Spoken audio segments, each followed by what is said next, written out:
Hola, hai guys. Jadi hari ini untuk episode kita yang lepas kita sudah berbincang atau membincangkan berkenaan pergandingan L dan S, LS coupling. Jadi untuk LS coupling sebenarnya ia merupakan interaksi dalaman, Interaksi dalaman antara spin si elektron dengan pergerakan orbital si elektron, orbital motion mengelilingi nukleus lah. So interaksi itu menghasilkan perturbation ataupun usikan tenaga yang mana akan menghasilkan non-degenerasi ataupun ketidakgeneratan.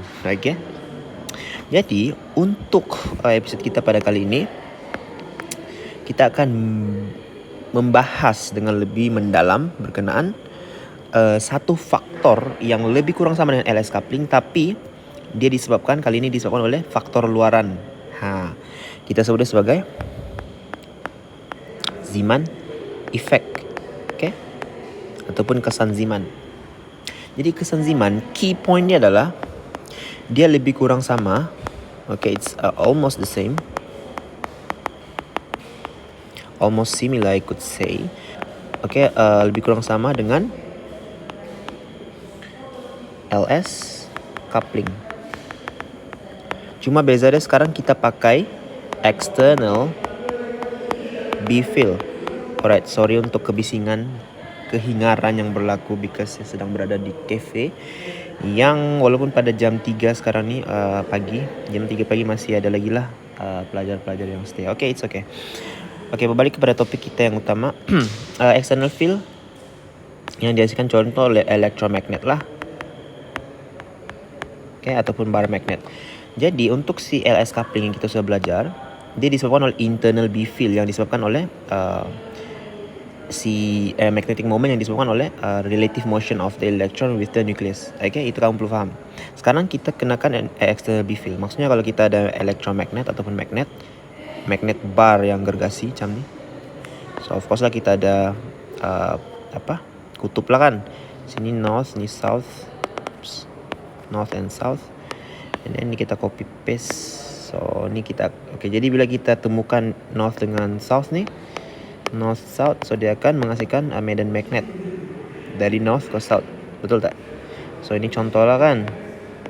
Jadi Zeeman effect berlaku bila kita ini kan medan magnet. Jadi kita bawa kita punya atom kita pada magnetic field ni. Ni atom kita. Jadi bila kita zoom atom kita ni, of course lah kita ada yang ni orbit, contoh ni orbit elektron. Ni ini berdasarkan model si Bohr lah. Model si Bohr mengatakan elektron mengelilingi orbitnya. Elektron mengelilingi nukleus pada orbitnya. Itu si Bohr cakap. Ini nukleus dengan elektron. Jadi elektron ni akan mengelilingi orbital dia, orbit dia. Tapi pada masa sama elektron ni akan mempunyai spin lah. Itu yang kita sudah belajar yang lepas lah. Jadi ini sebenarnya inilah. Sekarang kita kenakan magnetic field. Gitu. Magnetic field dari north to south. So ini B external. So ini external magnetic field ni dia constant lah. So it's not a sinusoidal wave. So it's just a constant wave with respect to time.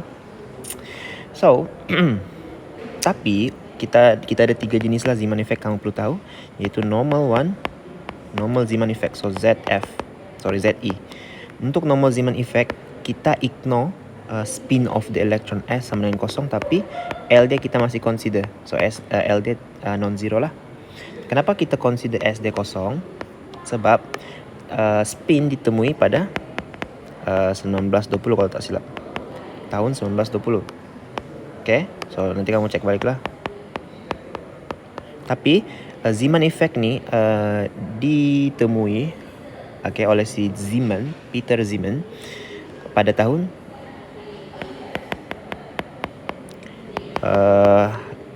rasanya tahun 18 something 1850 or something, but I forgot. It's 18 something lah, late 18th, I forgot what year. Jadi maksudnya spin belum ditemui pada tahun 18 something late 18 I guess. Jadi maksudnya spin tu kita anggap kosong lah, sebab Zeeman time tu dorang tidak tahu lagi. Okay, ada sebenarnya elektron ni ada spin, half and positive half spin. Jadi apa yang dia buat, dia ignore lah, dia buat calculation tu dan dia ignore spin tu. Okay, jadi kita tahulah elektron ni dia akan menempati energy level. Okay, contoh dia apa? Elektron ni dia berada dalam orbital. So kita ada SPDF orbital kan, SPDF orbital. So untuk S ni L sama dengan 0, P L sama dengan 1, D L sama dengan 2 dan F L sama dengan 3. Jadi kita tahu energi this SPDF ni quantum state lah basically. Okay, angular momentum quantum number. Jadi mereka tidak tahu. Jadi sebelum Zeeman effect ditemui, mereka tidak tahu bahawa kita tahu contoh kita ada 2p energy level dekat sini. So ada 3 orbital, suborbital kan. Then 2s. Jadi ini energy lah. Jadi ini kita sebut dia ini kita sebut dia sebagai degenerate energy degenerate quantum state. Sebab jika kamu perhatikan untuk setiap subset sub orbital, contoh ni 2px, px ni kan, sebab ni kan p orbital kan, jadi dia ada px, py, pz sub orbital. Jadi untuk px, py, pz ni dia energy level dia sama. So kita sebut dia degenerate. Jadi bila kita ada quantum state yang energy level dia sama, kita sebut dia degenerasi ataupun degenerate. Tapi rupa-rupanya bila mereka periksa buat eksperimen ni, bila mereka investigate, rupanya p orbital ni dia a little bit non-degenerate. Maksudnya energy level dia tu berbeza sedikit.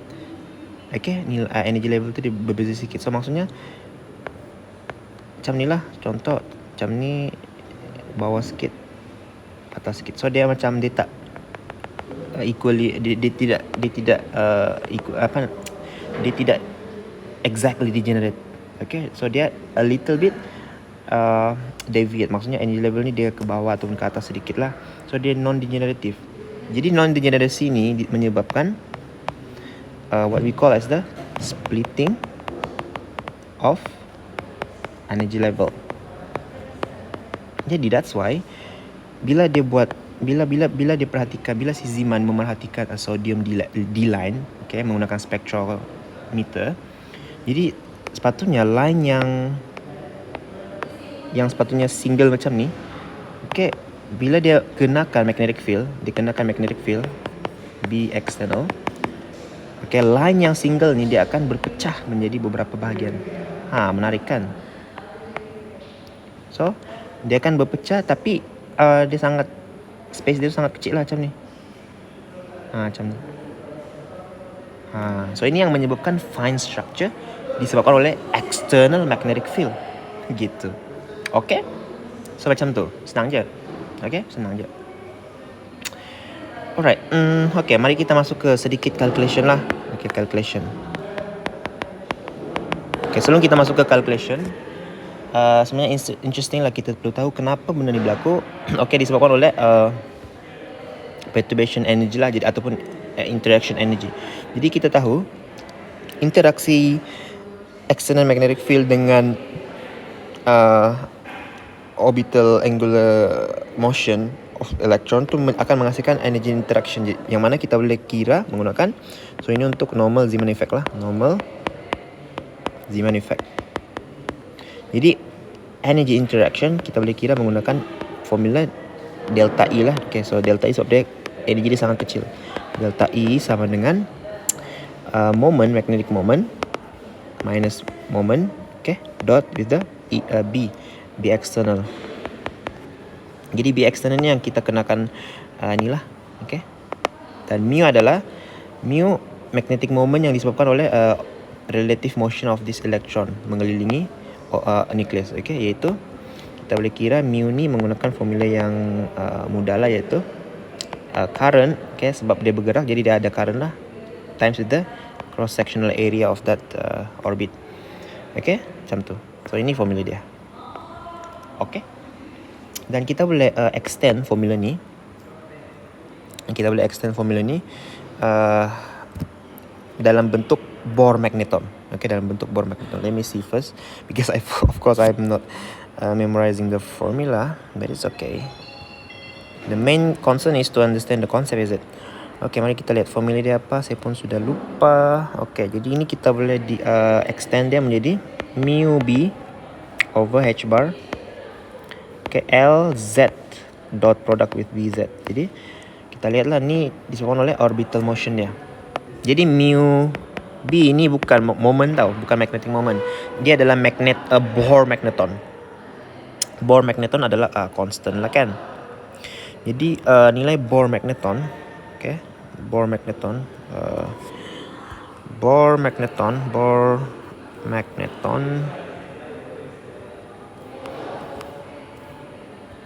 okay, apa formula Bohr magneton?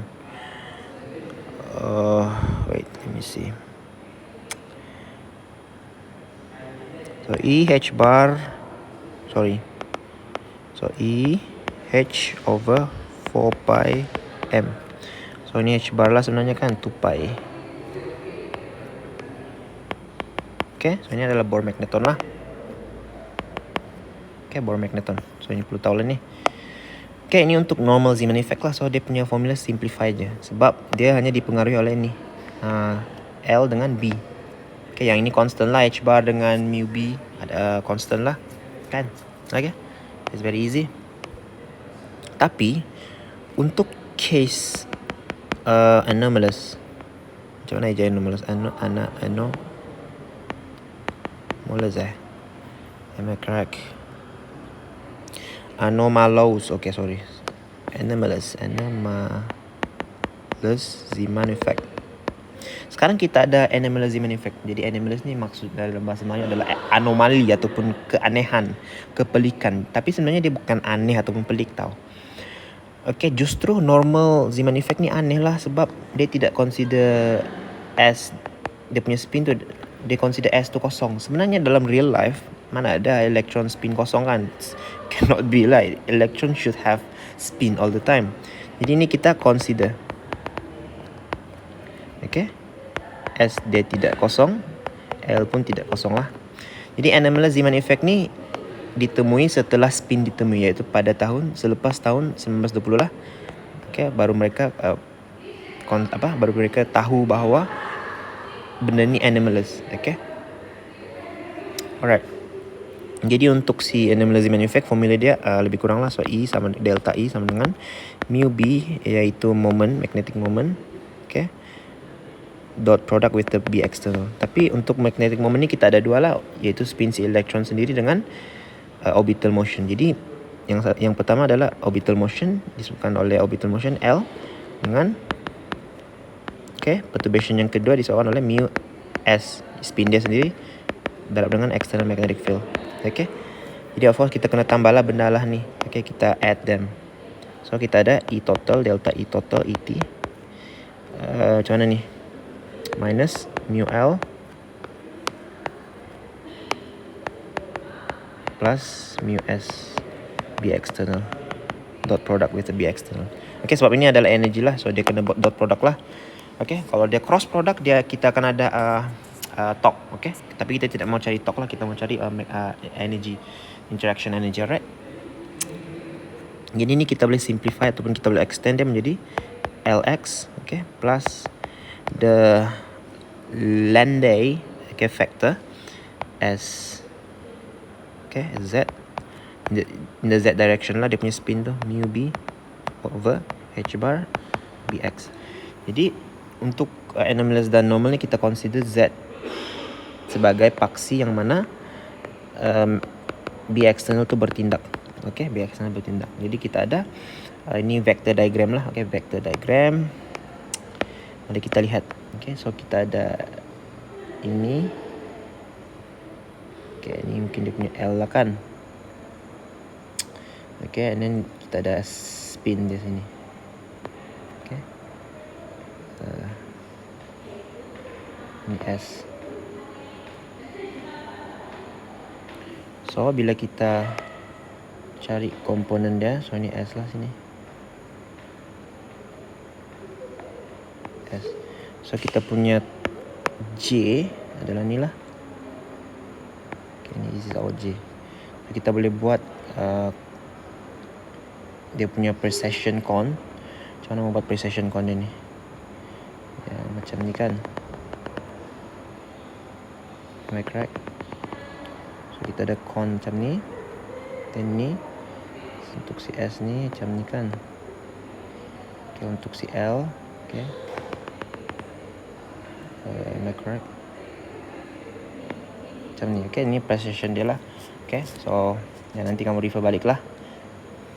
Okay, so ini adalah precision. Con ni mewakili precision untuk J, L dan S. Tapi yang ini J, L dan S dengan Z ni mewakili dia punya vector diagram lah. Okay, so that's it. Alright, apa lagi ya? Okay, sebenarnya saya tidak mau buat video ni terlalu panjang. Jadi untuk the next continuation saya akan tunjukkan cara macam mana kita melukis, okay, diagram, apa kita sebut dia, diagram energy level diagram untuk si energy level diagram yang menunjukkan splitting, okay, of the energy level itself. Okay, nanti kita lihat untuk episode seterusnya. Tapi saya ingin sentuh berkenaan the last type of the Zeeman effect, which is the Paschen-Beck effect. So Paschen-Beck effect ni adalah special case lah, special case untuk anomalous Zeeman effect. Kenapa? Sebab kita kenakan very strong B external. Maksudnya kita kenakan B external itu sangat kuat. Okay, sehingga such that L and S decouples ataupun dia break lah. Dia break sudah. Jadi untuk si anomalous Zeeman effect, sebenarnya untuk anomalous Zeeman effect, sebab kita consider L dengan S tu pada masa sama, anomalous Zeeman effect dan LS coupling berlaku pada waktu yang sama lah, sebab L dengan S tu decouples. Jadi bila L dan S decouples, kita ada expression J ataupun L tambah S tu sama dengan J. Okay, so this holds. Tapi sekarang sebab diorang L dan S tu decouples, so diorang break sebab ada external magnetic field yang lebih kuat. Maksudnya L ni dia akan interact with B external dan L interacts with B external, S pun interacts with B external. Tapi diorang melakukan ini secara independent masing-masing lah. So sebab diorang break sudah kan, sebab kunci dia sini adalah diorang break. So diorang tidak mau ada kaitan L dengan S, sehingga vector L plus vector S ni is not J anymore. Okay, so tidak ada pengaruh LS ni untuk menghasilkan J. Okay, jadi bila benda ni berlaku, kita akan anggap okay, L ni okay, akan berinteraksi dengan B external lah, sehingga spin of the electron tu kita seakan okay, pada perspektif CL, perspektif of L, maksudnya pada perspektif elektron yang mengelilingi si nucleus, relative motion, dia akan lihat bahawa S is approximately zero. Maksudnya dia akan lihat seakan-akan bahawa elektron tu dia tiada spin, tapi sebenarnya adalah. Cuma this is just the matter of perspective. Okay, relativity. Okay, relative motion. Okay, jadi S dia akan lihat okay, seakan-akan kosong, walaupun sebenarnya bukan kosong lah. Okay, tapi disebabkan adalah external magnetic field yang sangat kuat, jadi pada perspektif si L seakan-akan S tu kosong. It's very interesting. Nanti saya akan explain kenapa benda ni berlaku in the next video. Okay, jadi apa maksudnya? Jadi kalau kamu lihat, this is very interesting. S is zero, maksudnya L ni non-zero lah. So kita ambillah limit S ni menghampiri kosong. Maksudnya apa? Maksudnya Paschen-Beck effect ni dia akan menghampiri normal Zeeman effect. normal Zeeman effect, okay? Dia menghampiri normal Zeeman effect sebab untuk si normal Zeeman effect kita anggap S dia exactly 0. Tapi untuk si Paschen-Beck effect kita ambil S tu menghampiri kosong. Maksudnya dia bukan kosong tapi dia menghampiri kosong. Maksudnya Paschen-Beck effect ni dia menghampiri normal Zeeman effect punya situation ataupun situation lah kan. Alright. Begitu. Okay. Nanti kita akan bincang lebih mendalam berkenaan perkara yang menarik ini. Alright, so kita sudah explain berkenaan LS coupling dengan Zeeman effect. Okay, kita akan extend our discussion in the next video. Thank you.